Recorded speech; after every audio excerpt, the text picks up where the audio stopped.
Ketahanan pangan 20% dari dana desa biasa kita familiarkan dengan istilah ketapang 20%. Ketahanan pangan 20% atau ketapang 20 ini wajib dilaksanakan oleh seluruh desa yang menerima dana desa. Latar belakangnya tentu semuanya sudah bisa melihat di media sosial maupun di pemberitaan media-media mainstream yang ada, bahwa pemerintah hari ini konsentrasi kepada swasembada pangan dalam rangka mendukung terlaksananya makan bergizi gratis. Untuk itu Bapak Ibu sekalian, semuanya harus berkonsentrasi menggerakkan potensi yang dimiliki desa menuju ketahanan pangan yang memadai. Bapak Ibu yang saya hormati, terkait dengan ketahanan pangan ini tentunya kita banyak harus mempelajari, baik dari sisi regulasi maupun sejarah. Secara kesejarahan kita tahu program-program yang dilakukan oleh pemerintah di desa melalui bantuan-bantuan yang langsung oleh pemerintah baik daerah maupun pusat. Biasanya kita mengenal istilah swakelola di desa.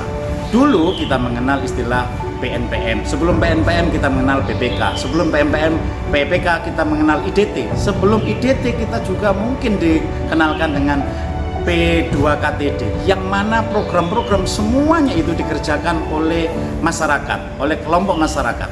Lalu lahirlah yang namanya Undang-Undang Desa, di mana korbis penyelenggara dan pelayan bagi pembangunan dan pemberdayaan masyarakat itu adalah pemerintah desa. Lalu pemerintah desa lah yang mengerjakan semuanya itu melalui proses yang sudah ada di dalam Undang-Undang Desa. Namun demikian, banyak kritik sana-sini. Nah, untuk itu ketahanan pangan 20% ini juga semacam mirip untuk dikerjakan oleh kelompok-kelompok masyarakat profesional non pemerintah desa yang tergabung atau terekrut melalui badan usaha milik desa.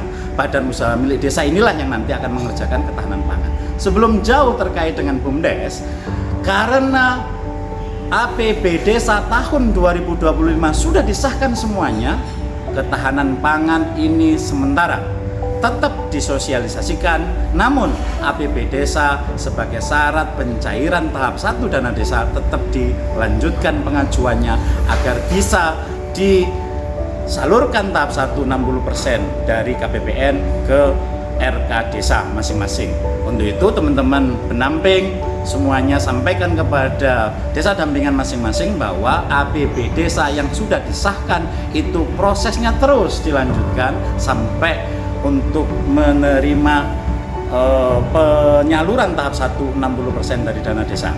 Selanjutnya Bapak Ibu sekalian, prosedur dalam penentuan 20% ini terlebih dahulu harus dilewati yang namanya tim perumus di desa.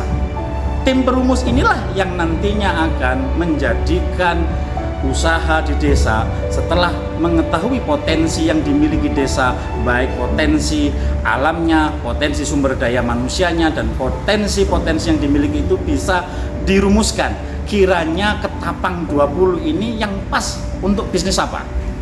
Nah, dari tim perumus yang sudah matang itu baru diantarkan ke dalam musyawarah desa khusus. Sebab APB Desa adalah bentuknya perdes, maka yang boleh mencabut atau yang mengubah itu juga harus perdes. Nah, perdes ini diputuskan oleh siapa? Oleh kepala desa dan BPD. Untuk itu, teman-teman semuanya, yang boleh mengganti APB Desa adalah peraturan desa, dalam hal ini yang sudah diputuskan oleh kepala desa dan BPD. Untuk itu, sebelum mengeksekusi kegiatan ketahanan pangan 20% ini, wajib teman-teman di desa melalui proses tim perumusan yang matang oleh tim perumus, di mana tim perumus itu sama saja dengan tim perumus sebelumnya, tim RKPDes, tim APBDes itu sama saja, bisa dikatakan begitu. Hanya saja tambahkan di dalam konsiderannya sebagai rujukan bahwa ini ada aturan khusus yang berlaku, yaitu ketapang 20 ini, agar dimasukkan juga diktumnya dalam mengingat konsiderannya, mengingat menimbangnya itu terkait dengan peraturan Menteri Desa nomor 2 dan keputusan Menteri nomor 3. Keputusan Menteri Desa nomor 3 ini juga dicantumkan sebagai syarat dari pelaksanaan tim perumus itu. Karena tim perumus itu nanti akan mengubah RKP desa dan juga akan mengubah APB desa. Nah, dari APB desa itulah kemudian baru nanti dieksekusi. Nah, pengeksekusiannya oleh siapa? Oleh badan usaha milik desa. Memang ada kelonggaran di situ bila memang di desa tidak ada betul-betul BUMDesnya, maka dilakukan oleh kelompok ekonomi yang ada di desa. Atau kalau tidak ada juga yang namanya TPK.